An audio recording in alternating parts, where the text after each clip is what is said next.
Hello guys, welcome back to my YouTube channel. तो चलिए आज की कहानी की शुरुआत करते हैं 5000 साल पहले कांदाक राज्य से, जहां पर एक क्रूर राजा राज करता था जिसका नाम था एक्टॉन, जो कि काली शक्तियों को पाना चाहता था जिससे वह अमर हो जाए और पूरी दुनिया पर हुकूमत कर सके।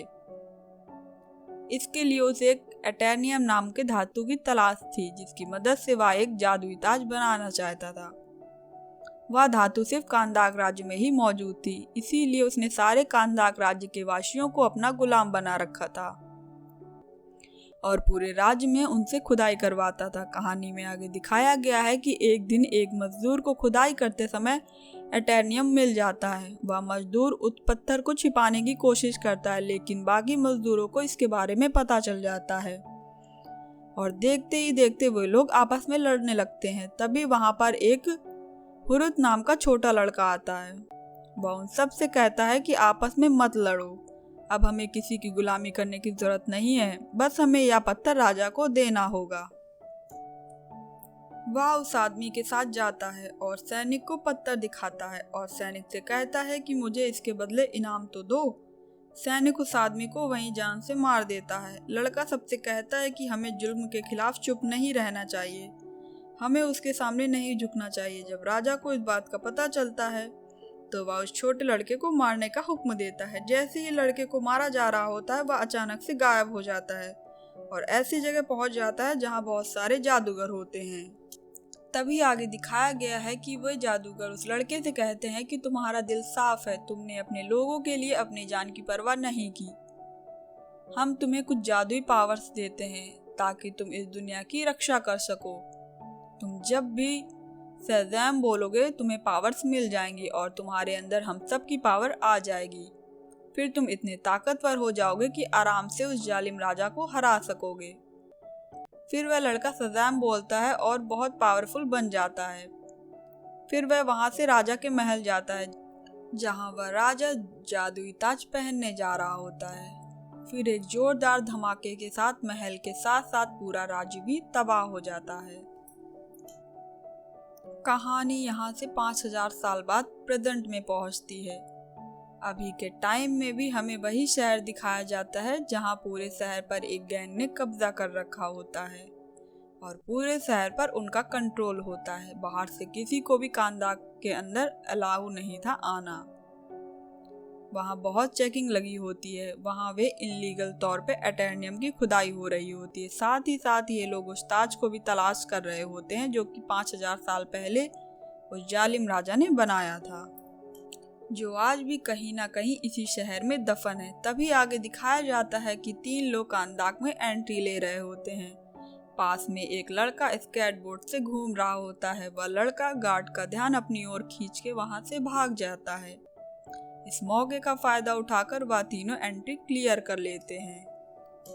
फिर आगे हमें दिखाया जाता है कि उस कार में बस 3 लोग ही नहीं थे, उसमें एक लड़की भी छिपकर आई थी जिसका नाम था एड्रियाना टॉम। एड्रियाना एक आर्कियोलॉजिस्ट थी, यानी पुरानी चीजों की जानकार थी। उसे पुरानी लिखी भाषाओं और मकबरों के बारे में काफी कुछ पता था। साथ ही एड्रियाना के पास उस धातु का टूटा हुआ छोटा टुकड़ा भी था। फिर वह लोग एक गुफा में जाते हैं जहां उसे काफी कोशिशों के बाद वह ताज मिल जाता है। एड्रियाना का साथी इस्माइल देख ही रहा होता है और एड्रियाना उस ताज को अपने हाथ में जैसे ही लेती है वह गैंग वाले वहां आ जाते हैं कि इस्माइल उन गैंग वालों से मिला होता है। वह लोग एड्रियाना से ताज छीन लेते हैं और उसे मारने ही वाले होते हैं कि तभी जमीन पर लिखी भाषा को पढ़कर शज़ैम बोलती है। वहां पर ब्लैक एडम आ जाता है।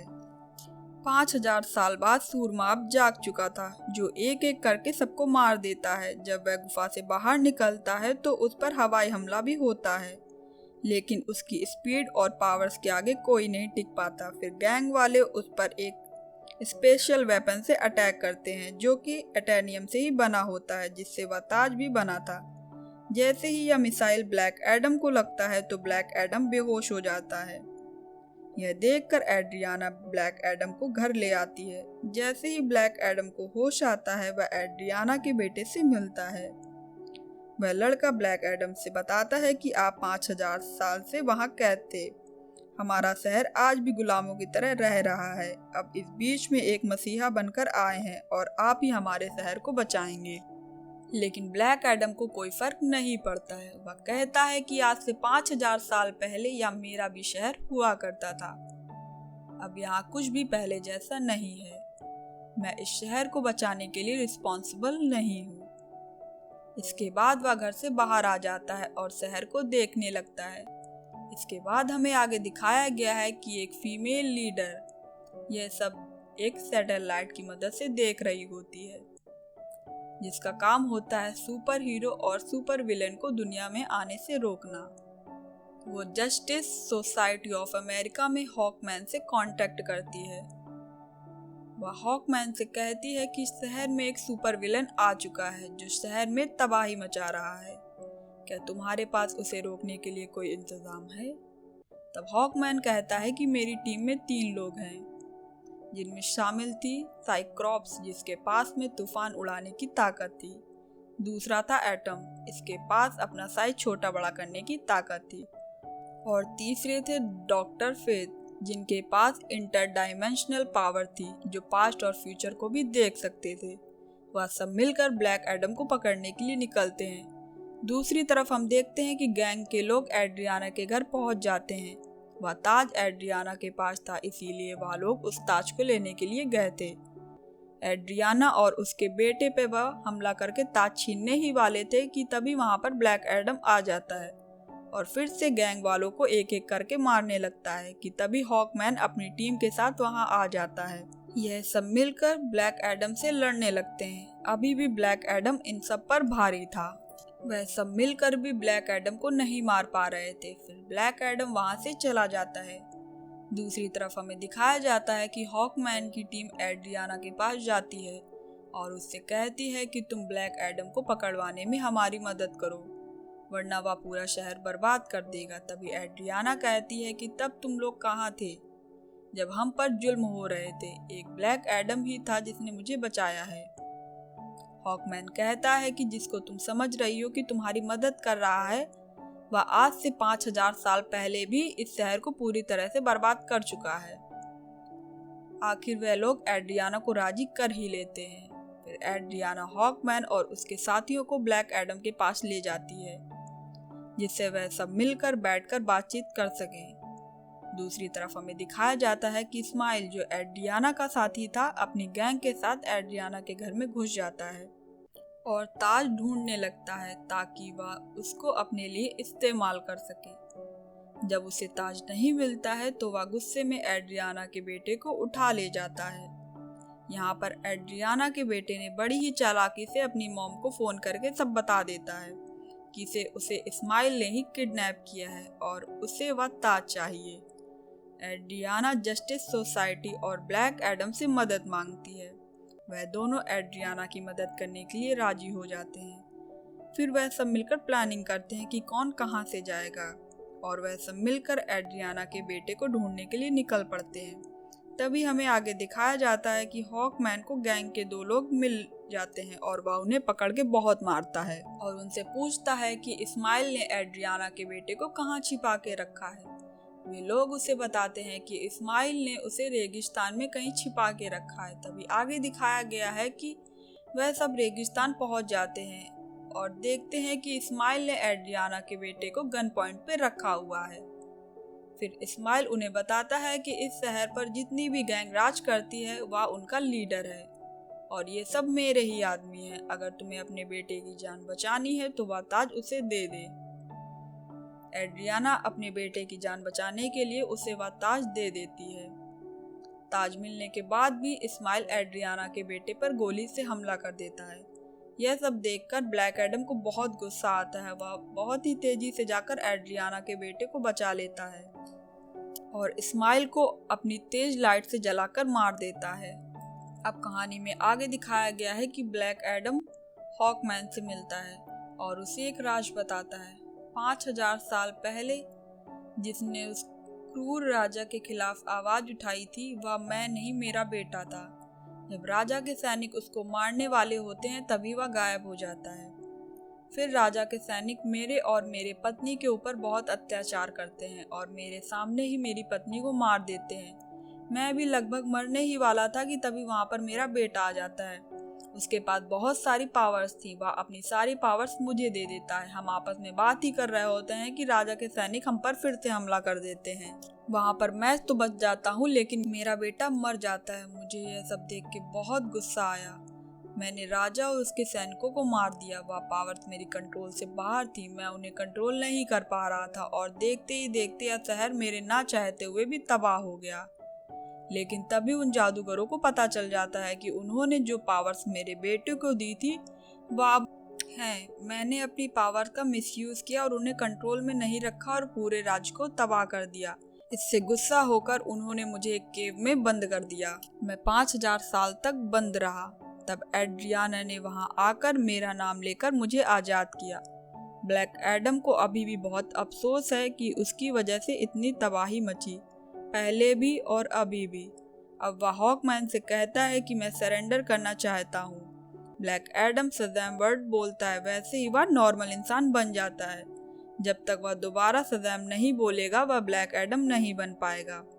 वह हॉकमैन से कहता है कि तुम कुछ ऐसा करो कि मैं ये शब्द दोबारा ना बोल पाऊँ। फिर उसे ऐसी जेल में बंद कर दिया जाता है जो पानी के अंदर होती है और एक ऐसा डिवाइस उसके मुंह में लगाया जाता है जिससे वह बोल ना पाए। दूसरी तरफ हम देखते हैं कि इस्माइल मर चुका है और हेल्प पहुंच जाता है।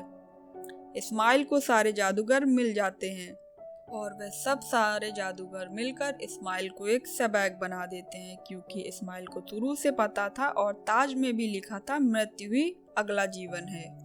फिर वह एक शैतान के रूप में एक समुद्र के जरिए वापस आता है जिसका निशाना था एक्टोन का सिंहासन, क्योंकि उस पे अगर वह बैठ जाता है तो वह काली दुनिया का रास्ता खोल सकता था। समुद्र से बाहर आते ही वह शहर की तरफ बढ़ता है, लेकिन तभी हॉकमैन की टीम को इसका पता चल जाता है। वह तुरंत सबैक को रोकने के लिए वहां से वापस आते हैं।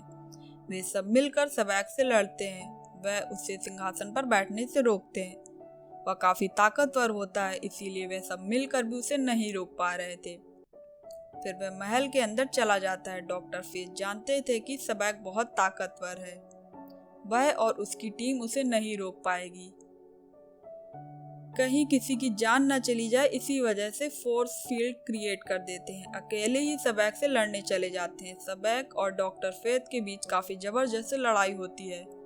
सबैक बहुत ताकतवर था। सबैक ने नरक के द्वार भी खोल दिए थे। वहां की सेना को कांदाक को नष्ट करने के लिए बुला लिया था।